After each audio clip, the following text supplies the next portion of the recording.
关心邱兴君堂的消息，邱兴君堂灾害应变小组统计啦，全台湾这个病例一共偌济，案例有偌济，有155件。为了了解目前防疫的状况，总统蔡英文落南到嘉义，到一个这个环美有机农场去看。总统表示讲，目前已经进行到第2阶段强制喷药啊，所来要第3阶段的防疫。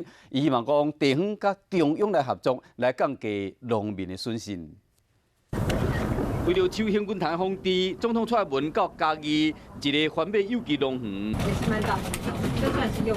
现场听干部了解当地防疫的状况。农委会这边也很迅速啊，希望大家能够发现，那就1万块奖金。县长亲自解说，蔡总统嘛表示讲，第1甲第2阶段防疫拢做啊，接下来要进行第3阶段。 我在这里要呼吁地方政府啊，要准备好人力跟资财来跟中央政府一起合作让我们这个辛苦的农民不要受到太大的损失。看完有机农园，蔡总统所来佫到马条后长照产业园区。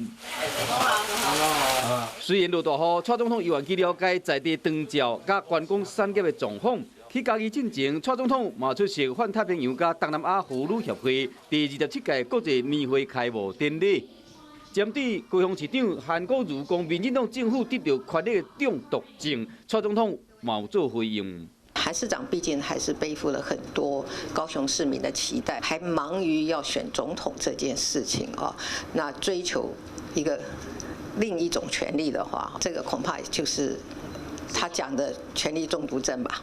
针对同款是国民党总统初选的参选人郭台铭，嘛讲政府亲美反中，蔡英文总统嘛讲郭台铭讲话无客观。伫同一场活动，经体韩国瑜修理郭台铭无用温被抹黑。